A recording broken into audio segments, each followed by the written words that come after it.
It's been a while since I've been here, as you can tell. Uh, if you've been going to my YouTube, you haven't seen too much posted, but I had to come on here because I'm really disgusted with what's going on in America right now, as it pertains to our dealings with Mr. Donald J. Trump. Now, as many of you know, I supported him and I continue to do so.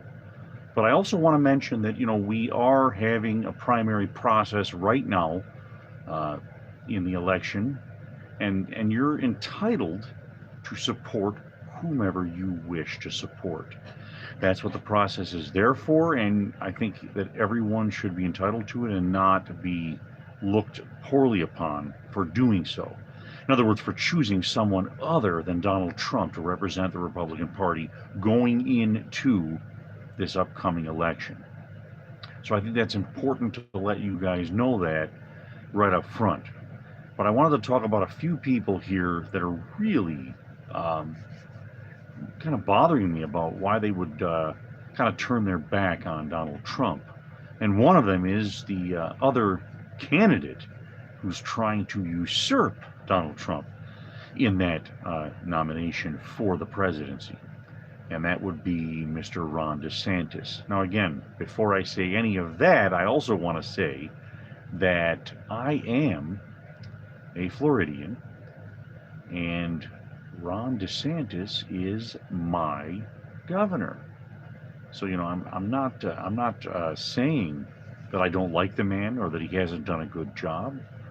I think he's done pretty well considering the circumstances, and I think that he should continue doing that.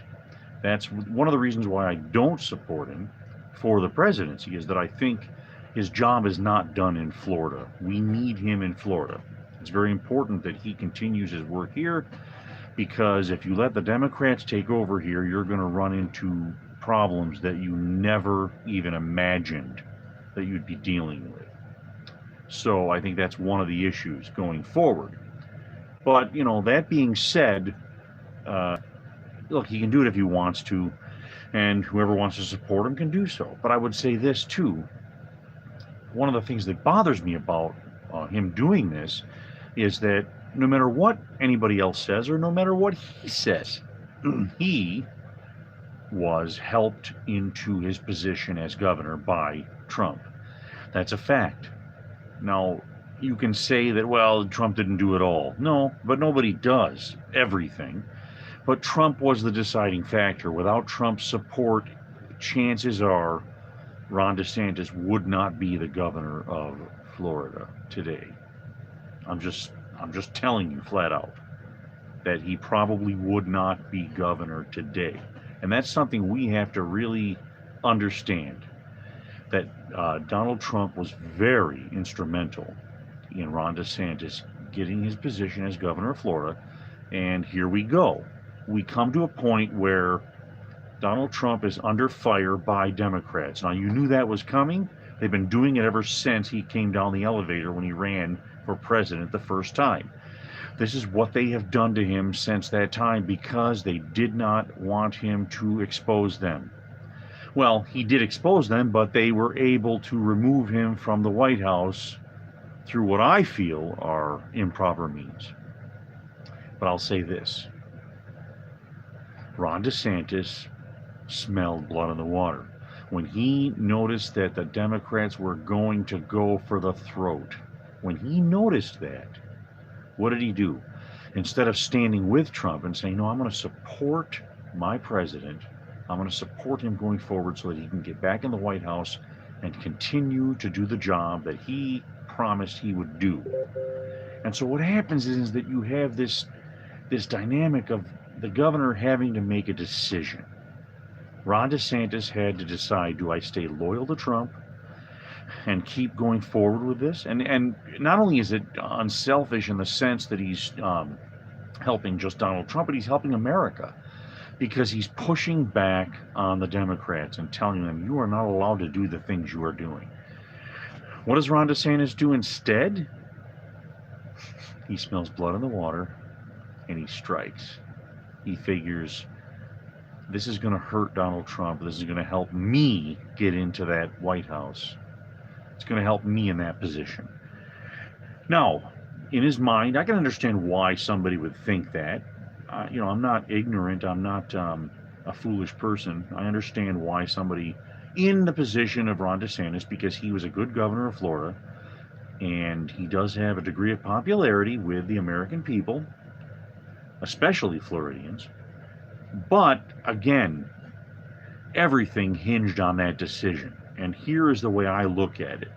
And I want you guys to let me know if you kind of agree with this, or give me your thoughts on it. Maybe you agree, maybe you don't. Maybe you kind of agree and you have some other things to add. So please let me know in the comments. I want to know what you're thinking about this. But let me tell you what I think about this.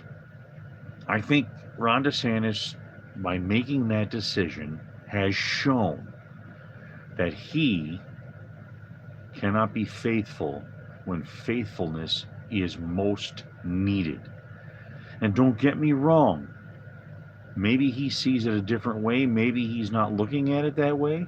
Maybe he feels like Donald Trump is not the best choice, therefore he's being faithful to America in that sense instead of Trump.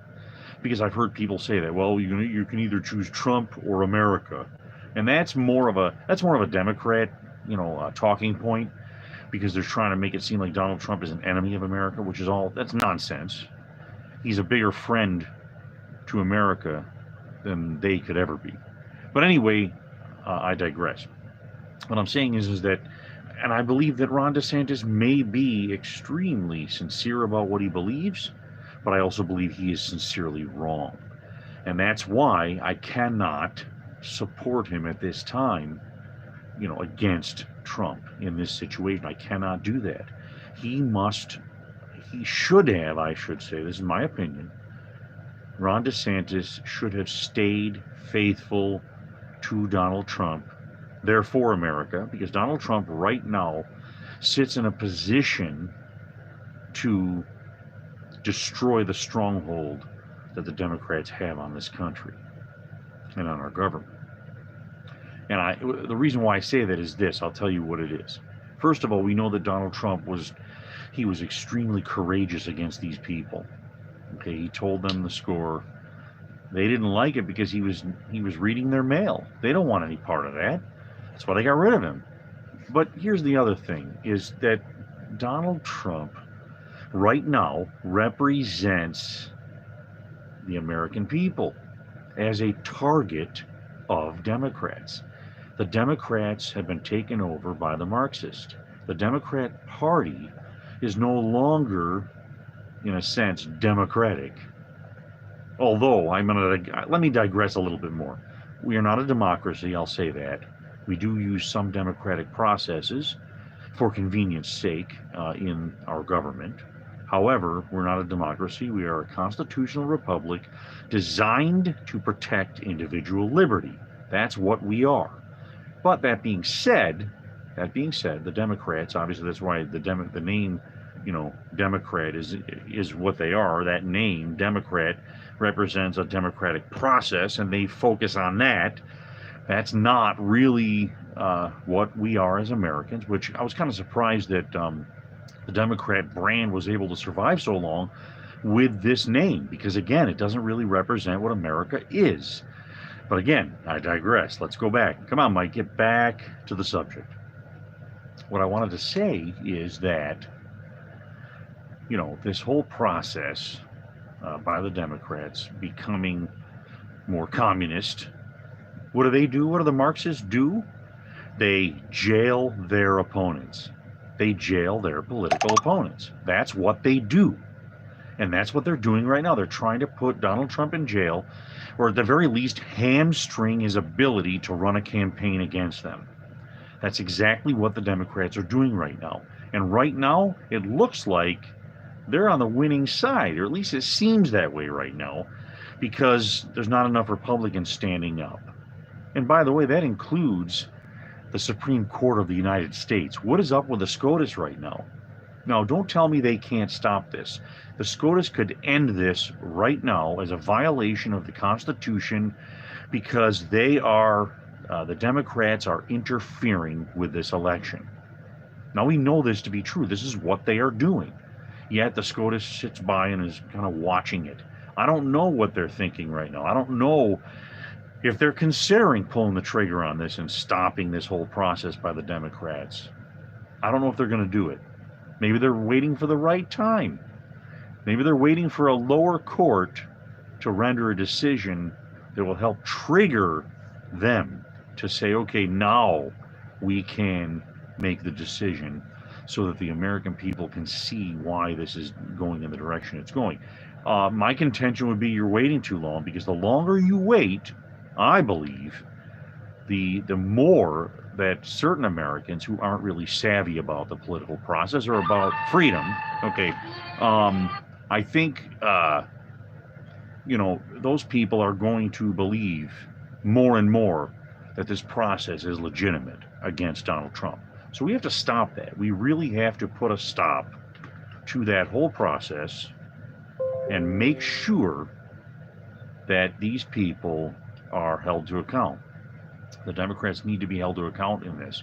So what I would say is that, the biggest thing tonight was about how we have a split conservative group of people here. The conservatives are split right now on this issue of Donald Trump. And that is exactly what Democrats want, by the way. They want to divide and conquer. And that's what they're doing. So I think we need to get away from that. No matter who you feel should be that nominee. If you think it should be Ron DeSantis or Vivek, however he pronounces his name, I'm still having trouble with that one, Ramaswamy. Look, no matter who you think it should be, you should always understand that in the back of your mind, that whoever wins that nomination needs to be supported against these monsters. But I would tell you what's better, and I think this is important to understand, it needs to be stated that it's more important that Trump is able to win, that we support him and we attack the actions of the Democrats every chance we get. By the way, verbally and peacefully and patriotically, as Donald Trump would put it. There should be zero violence. Let's not do bad things. Okay, we don't need any of that. We need to be truthful. We need to be peaceful. We need to be, what's the term? There's a term that was used by the people who were standing against, the oppression of certain people who oppressed people of color in the past during civil rights. What is that statement? Passive resistance. Passive resistance. That's what we should be doing. Another word is civil disobedience. And all those things, by the way, are peaceful things. That's what we should be doing. In other words, do not comply, but let's be passively resistant and peaceful in this process. Because the more someone wants to commit violence, that's only more fuel for them to use against us. And you know that. Democrats are experts. They already have their ducks in a row. They have templates already set up for anybody that commits an act of violence. Okay, they already have the templates set up, and it's an automatic setup in their algorithm. The minute it happens, they attack. That's what they do. So I think it's important that you understand everything that is done must be done peacefully. And even if it is disobedience to certain illegal government edicts, it's to be done peacefully. And that's the way it should be at all times.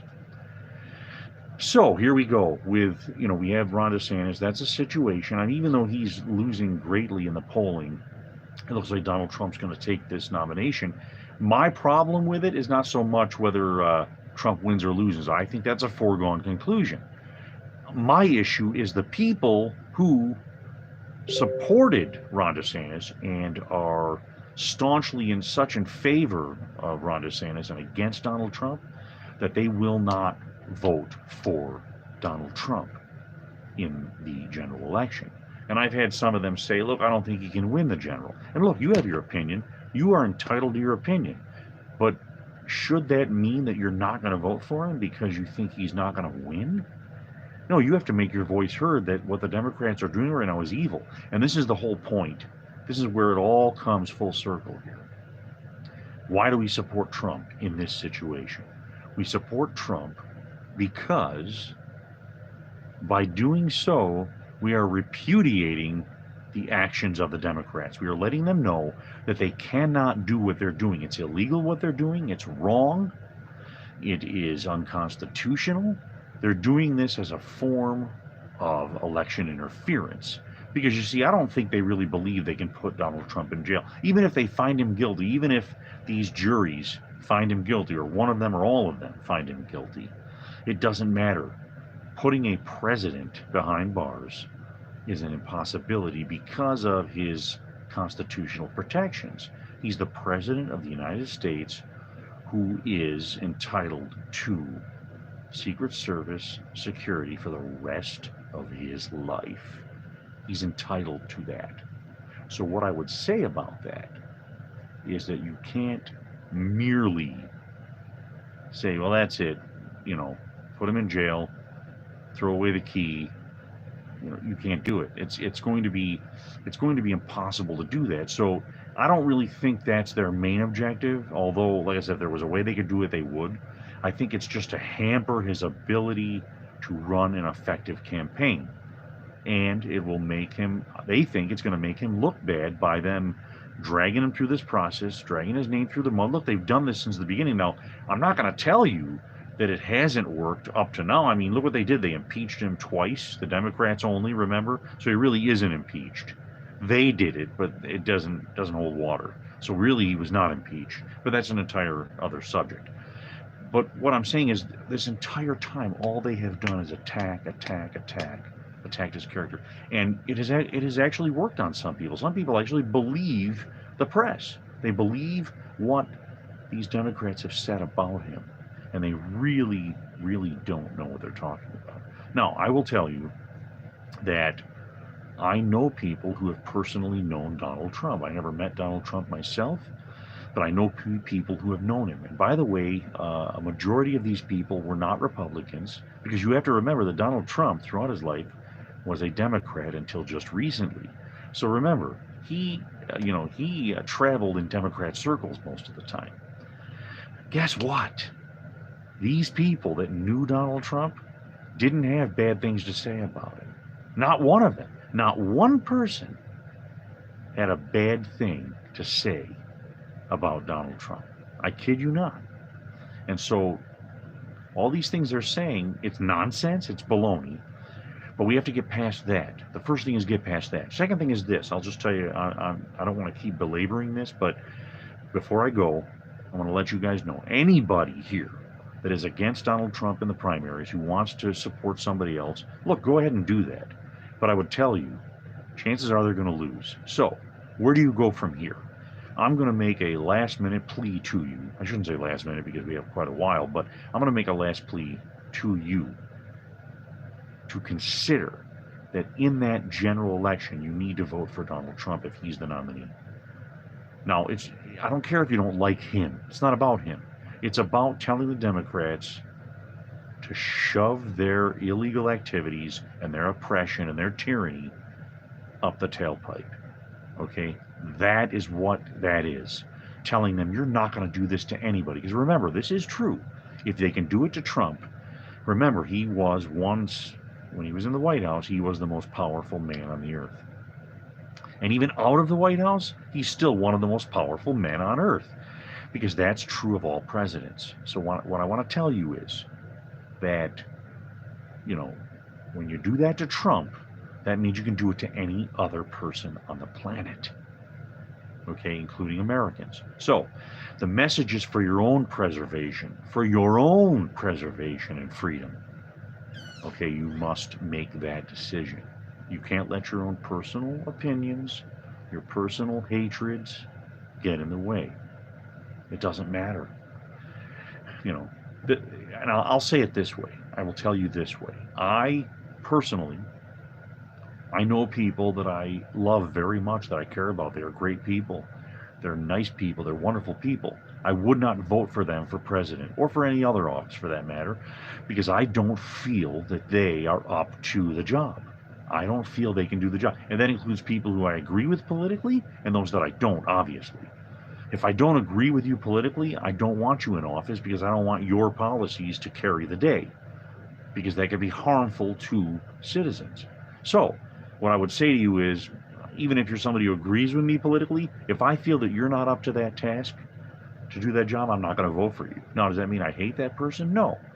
I could love them very much. It would be the same thing as me saying, would I vote for one of my grandchildren to be in a public office right now? No, because they're not old enough. They can't do the job. But I love them very much and I want to protect them.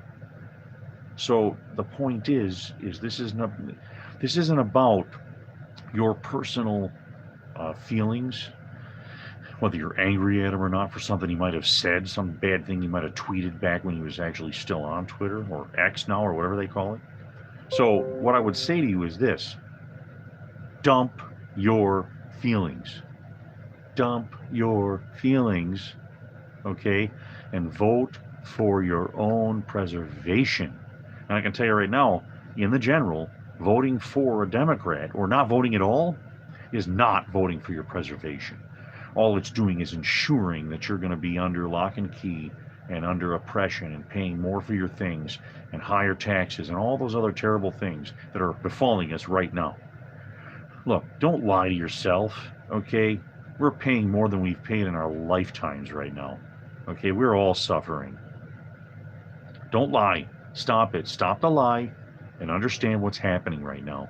We're all oppressed because of this Democrat administration and all the Democrats in power, really, even the ones that are in power over different states. They're causing problems for us as well. Remember, it's all for one and one for all, right? That means even the misery. So we got to end that. So what I would like to do, instead of talking misery at the end of my little diatribe here, I want to talk about what I want to do for you. I want to help you. We need to start moving personally towards our own self-help. Okay, no more of this, idea that because we have bad people in government, that now that's going to destroy us. No, we need to help ourselves anyway.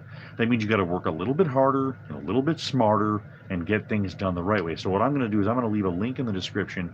You can go to my website. I have a page on my website that will allow you to check out some business opportunities, things you can do right now online to help yourself grow financially. It's very important. That also does include, yes, cryptocurrency, and I'll tell you why. Cryptocurrency is something that we can do to kind of gain our freedom a little bit. The American dollar is going to be losing its power soon. It's going to even drop more in value than it already has. Okay, they're thinking about coming up with something called a CBDC. It's a centralized bank digital currency, and those are no bueno, no good, because all they do is they control your money even more, because they're not cryptic. Cryptocurrency means what? Hidden currency. It gives you more freedom to transact with other people without interference by banks or governments. It's a wonderful idea. Cryptocurrency is one of the things that you need to start looking into. I can help you with that. Go to my website and check that out. You'll be glad you did. I mean, and if you have any questions, you can ask me. But it's a slow process, by the way, and it's a hard process. You're not going to make money quickly. It's not a get-rich-quick kind of a scheme.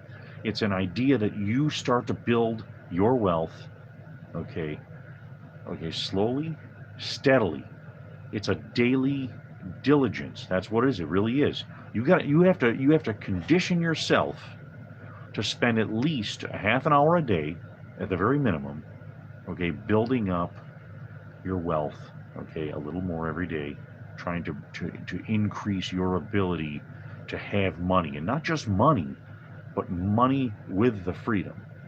Okay, so, and again, I'm not a financial expert, so that's my disclaimer. I'm telling you what I'm doing to do that.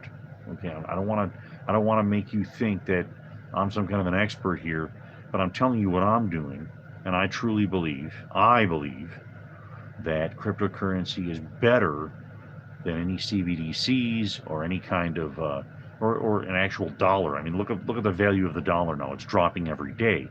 It's not going to get better. It's not for a very long time.